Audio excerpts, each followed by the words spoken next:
지금 이 순간에도 전 세계 군사 전문가들은 한 나라의 군사력을 분석하느라 밤잠을 설치고 있습니다. 미국 국방부도, 중국 인민해방군도, 러시아 참모본부도 그 나라의 실체를 파악하려 애쓰고 있습니다. 세계 군사력 순위 5위. 숫자만 보면 대단해 보이지만 과연 그 실체는 무엇일까요? 강대국들은 속으로 비웃었습니다. 분단국가, 징병제 국가, 미국에 의존하는 나라. 그들은 한국 군사력의 진짜 모습을 몰랐습니다. 하지만 대한민국 육군 대장, 사성 장군 출신들은 알고 있었습니다. 세계가 모르는 한국군의 진짜 실력을요. 언론은 제대로 보도하지 않았고 정치인들은 관심이 없었습니다. 하지만 그 기록은 남아 있습니다. 대한민국 사성 장군이 밝히는 세계 5위 한국 군사력의 실체, 지금부터 공개합니다. 시작하기 전에 아직 구독하지 않으셨다면 구독 버튼 한번 눌러주시고 이 이야기가 끝날 때까지 함께 해주세요. 그리고 오늘 이야기를 들으시면서 대한민국을 응원하고 싶으시다면 댓글에 대한민국 파이팅 한마디만 남겨주시면 큰 힘이 됩니다. 여러분의 한 글자가 이 이야기를 계속 이어가게 만듭니다.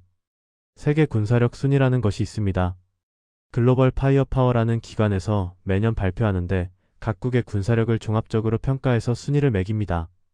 병력수, 무기 보유량, 국방 예산, 지리적 조건, 산업 능력 등 50여 개 항목을 분석합니다. 이 순위에서 대한민국은 꾸준히 세계 5위권을 유지하고 있습니다. 1위 미국, 2위 러시아, 3위 중국, 4위 인도, 그리고 5위 대한민국. 때로는 영국이나 프랑스, 일본과 순위가 바뀌기도 하지만 대한민국은 항상 최상위권에 있습니다. 인구 5천만의 작은 나라가 세계 군사 강국들과 어깨를 나란히 하고 있는 것입니다. 하지만 이 순위를 보는 시각은 다양합니다. 어떤 사람들은 과대평가라고 합니다. 한국군이 실전 경험이 부족하다, 미국에 의존하고 있다, 북한과의 대치 상황 때문에 수치가 부풀려졌다, 이런 비판이 있습니다. 반대로 어떤 사람들은 과소평가라고 합니다. 한국군의 진짜 실력은 순위보다 훨씬 강하다, 숨겨진 전력이 많다, 기술력이 반영되지 않았다, 이런 주장도 있습니다. 과연 진실은 무엇일까요? 한국 군사력의 실체는 무엇일까요? 이것을 가장 잘 아는 사람들이 있습니다. 바로 대한민국 군의 최고위급 장성들, 사성 장군들입니다. 대장 계급장을 달았던 분들, 합참의장, 육군참모총장, 해군참모총장, 공군참모총장을 역임한 분들입니다. 이분들의 증언과 분석을 통해 한국 군사력의 실체를 파헤쳐 보겠습니다. 먼저 한국군의 규모부터 살펴보겠습니다. 대한민국 국군의 현역 병력은 약 50만 명입니다. 육군이 40만 명 정도, 해군이 7만 명 정도, 공군이 6만 5천 명 정도입니다. 여기에 예비군 300만 명 이상이 있습니다.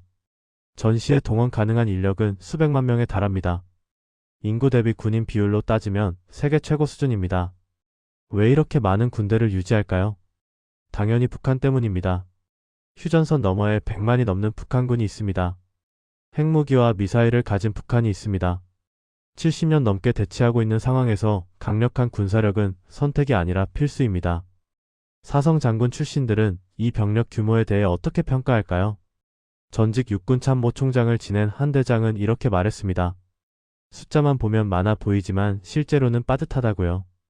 휴전선 전체를 방어하면서 후방 지역까지 경계하려면 현재 병력으로도 부족한 면이 있다고 합니다.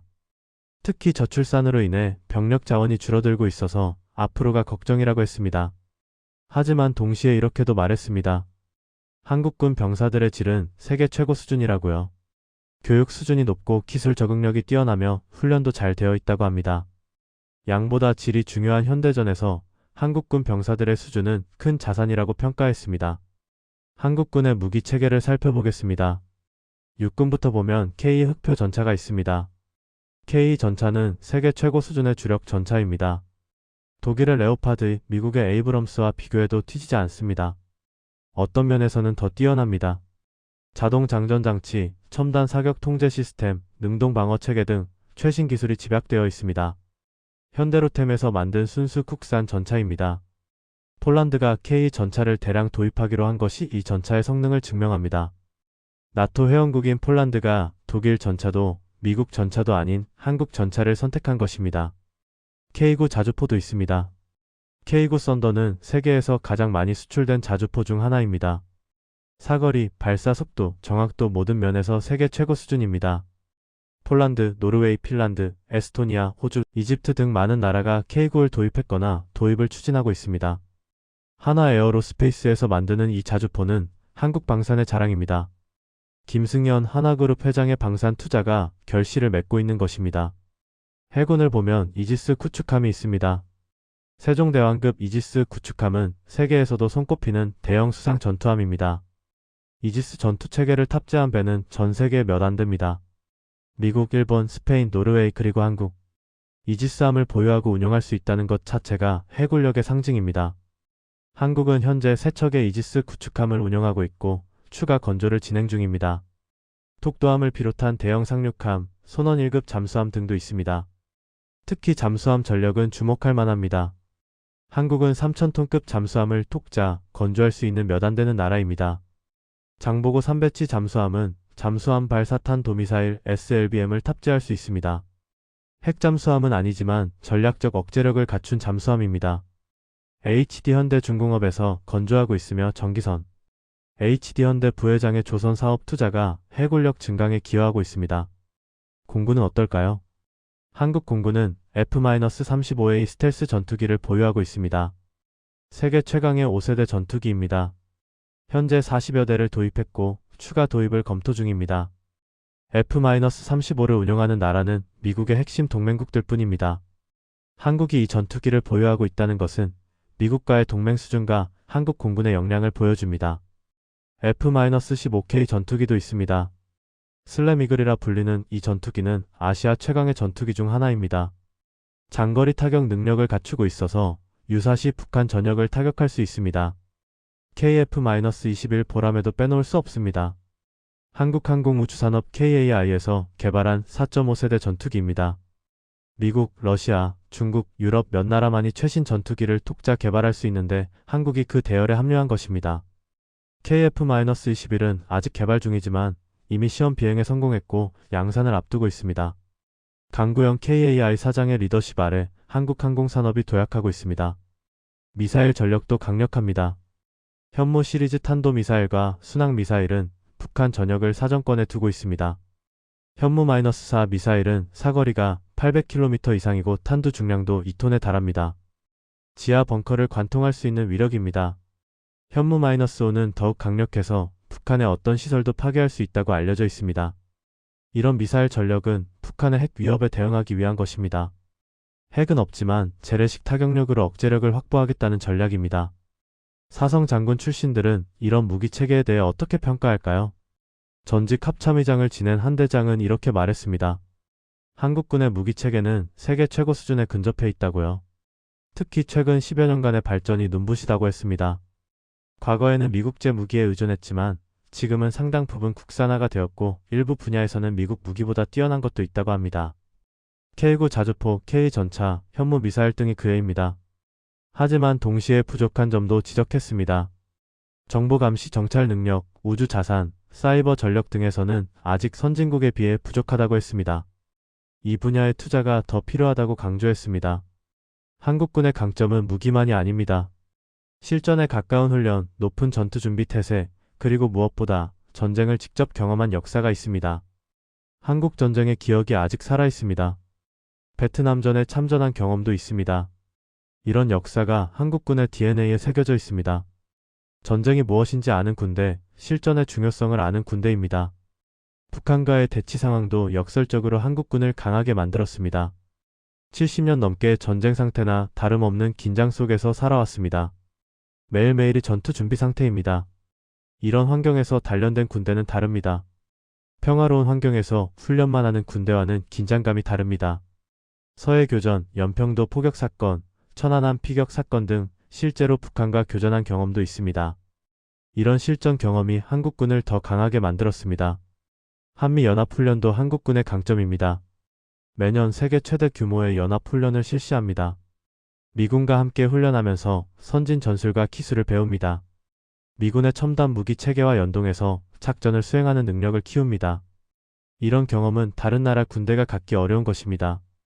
미국 다음으로 미군과 연합작전 능력이 뛰어난 군대가 한국군이라고 해도 과언이 아닙니다. 사성 장군 출신들이 특히 강조하는 것이 있습니다. 바로 한국군 장병들의 정신력입니다.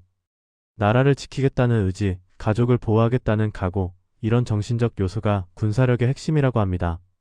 무기가 아무리 좋아도 그것을 다루는 사람의 의지가 없으면 소용없습니다. 한국군 장병들은 왜 싸워야 하는지 알고 있습니다. 휴전선 너머의 위협이 무엇인지 체감하고 있습니다. 이것이 한국군에 보이지 않는 힘입니다. 전직 해군 참모 총장을 지낸 한 대장은 이렇게 말했습니다. 한국 해군은 규모로는 세계 상위권이 아니지만 질적으로는 최상위권이라고요.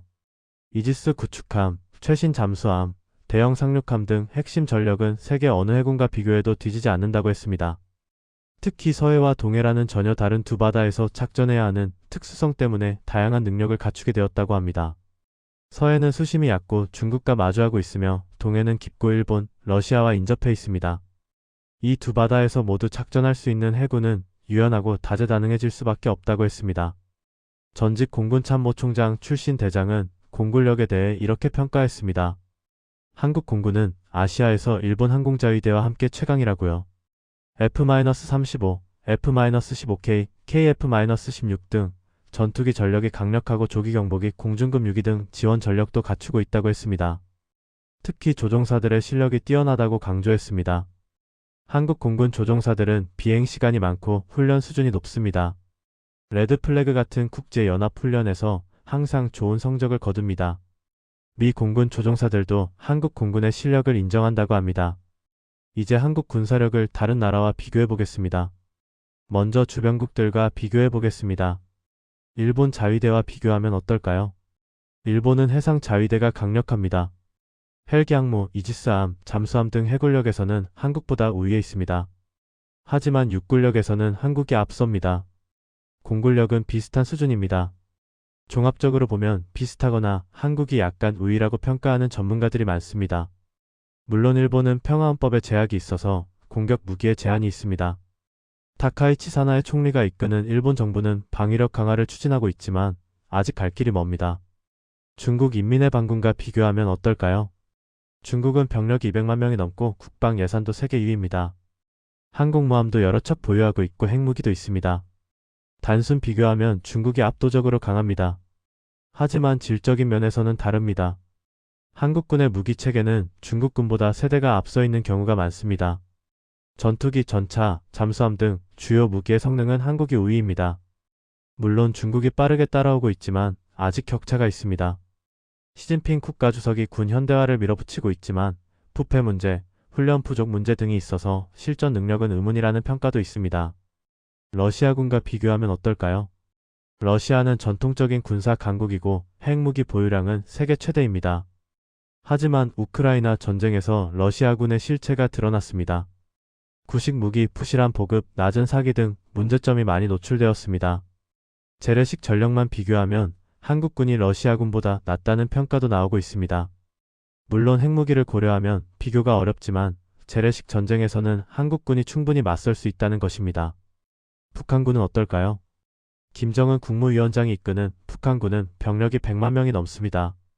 세계에서 네 번째로 큰 군대입니다. 하지만 무기 대부분이 구식입니다. 전차, 항공기, 함정 등 주요 무기가 수십 년 전 것들입니다. 한국군과의 무기 격차는 최소 20-30년 이상입니다. 북한이 가진 카드는 핵무기와 미사일, 그리고 특수부대입니다. 특히 핵무기는 게임 체인저입니다. 핵을 제외한 재래식 전력만 비교하면 한국군이 압도적으로 우위입니다. 사성 장군 출신들도 이 점을 인정합니다. 핵만 아니면 북한군은 상대가 안 된다고요. 하지만 핵이 있기 때문에 문제가 복잡해지는 것입니다. 미국과의 동맹은 한국 군사력의 핵심 요소입니다. 주한미군 28,500명이 한반도에 주둔하고 있습니다. 유사시 미국의 증원 전력이 투입됩니다. 해구산도 제공받고 있습니다. 한미 동맹은 한국 안보의 근간입니다. 도널드 트럼프 대통령이 다시 집권하면서 방위비 분담금 문제 등이 불거지고 있지만 동맹의 기본 틀은 유지되고 있습니다. 트럼프는 동맹국들에게 더 많은 부담을 요구하지만 한미 동맹 자체를 부정하지는 않습니다. 오히려 한국의 방산 수출을 지지하는 발언을 하기도 했습니다. 사성 장군 출신들은 한미 동맹의 중요성을 강조하면서도 자주 국방의 필요성도 말합니다. 미국에 의존하는 것에는 한계가 있다. 스스로 방어할 수 있는 능력을 키워야 한다. 동맹은 보안제이지 대체제가 아니다. 이런 이야기를 합니다. 그래서 킬체인, 한국형 미사일 방어체계 KAMD, 대량 응징보복 KMPR 같은 독자적인 대북 억제 전략을 발전시켜 왔습니다. 핵은 없지만 재래식 타격력으로 북한의 핵 사용을 억제하겠다는 것입니다. 한국 방위산업의 발전도 주목해야 합니다. 과거에는 무기를 수입에 의존했지만 지금은 수출하는 나라가 되었습니다. 2022년 한국의 방산 수출액은 약 170억 달러에 달했습니다. 세계 9번째 방산 수출국입니다. 폴란드의 K2전차, K9 자주포, FA-50 경전투기, 천무 다연장 로켓 등을 수출하는 대규모 계약을 체결했습니다. 금액이 수백억 달러에 달하는 역대 최대 규모입니다. 폴란드뿐 아니라 호주, 노르웨이, 아랍에미리트, 사우디아라비아 등 많은 나라가 한국 무기를 도입하고 있습니다. 왜 한국 무기가 인기일까요? 가격 대비 성능이 좋기 때문입니다. 미국이나 유럽 무기보다 저렴하면서 성능은 비슷하거나 더 좋습니다. 납기도 빠릅니다. 한국 방산 기업들의 생산 능력이 뛰어나서 주문하면 빨리 받을 수 있습니다. 우크라이나 전쟁 이후 유럽 국가들이 급히 무기를 확보해야 했는데 미국이나 유럽 업체들은 물량이 없어서 납기가 너무 길었습니다. 그런데 한국 업체들은 빨리 공급할 수 있었습니다. 이것이 폴란드 같은 나라가 한국 무기를 선택한 중요한 이유입니다. 하나에어로스페이스, 현대로템, 한국항공우주산업 KAI, LI진엑스원 등 한국 방산 기업들이 세계 시장에서 약진하고 있습니다. 이들 기업 총수들과 경영진의 노력이 결실을 맺고 있는 것입니다. 하나그룹 김승현 회장의 아들 김동관 부회장은 방산 사업 확장에 적극적입니다. 하나는 최근 오션이라는 이름으로 대우조선해양을 인수해서 군함 건조 능력도 갖추게 되었습니다.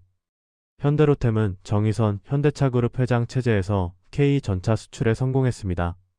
KAI는 FA-50 수출과 KF-21 개발로 한국 항공산업을 선도하고 있습니다. 사성 장군 출신들은 방산 수출의 의미를 이렇게 설명합니다. 무기를 수출한다는 것은 그 나라의 기술력과 신뢰성을 인정받는 것이다. 아무 무기나 사주는 것이 아니다. 자국 군인들의 목숨이 달린 문제이기 때문에 검증된 무기만 사간다. 한국 무기가 팔린다는 것은 세계가 한국 방산의 실력을 인정했다는 의미다. 그리고 방산 수출은 안보적으로도 중요하다. 한국 무기를 쓰는 나라가 많아지면 그 나라들과의 협력이 강화된다. 한국의 우군이 늘어나는 것이다. 이런 이야기를 합니다. 한국 군사력의 약점도 짚어보겠습니다. 사성 장군 출신들이 지적하는 문제점들이 있습니다. 첫째, 저출산으로 인한 병력 감소입니다. 징병제를 유지하고 있지만 출산율이 급감하면서 병역 자원이 줄어들고 있습니다. 현재 50만 명 수준의 병력을 유지하기 어려워지고 있습니다. 이 문제를 해결하기 위해 첨단 무기로 병력을 대체하고 복무 기간을 조정하고 여군 비율을 높이는 등의 방안이 논의되고 있습니다. 둘째, 북한의 핵무기에 대한 대응 수단 부재입니다. 한국은 핵무기가 없습니다. 북한의 핵 위협에 재래식 무기로 대응해야 합니다. 물론 미국의 해구산이 있지만 그것만으로 충분한지 의문이 있습니다. 자체 핵무장론이 나오는 것도 이런 이유입니다. 하지만 핵무장은 국제적 고립을 초래할 수 있고 핵 비확산 조약 위반 문제도 있어서 쉽지 않습니다. 셋째, 방위비 부담입니다. GDP 대비 국방비 비율이 약 2.5% 수준입니다. 절대 금액으로는 세계 10위권이지만 경제 규모와 안보 상황을 고려하면 더 필요하다는 의견이 있습니다. 특히 첨단 무기 도입과 개발에는 막대한 예산이 필요합니다. 폭지 예산과의 균형도 고려해야 하는 문제입니다. 넷째, 군 내부의 개혁 과제입니다. 병역 문화 개선, 부조리 근절, 양성평등 실현 등 군이 해결해야 할 내부 문제들이 있습니다. 젊은 세대의 가치관 변화에 맞춰 군도 변해야 합니다.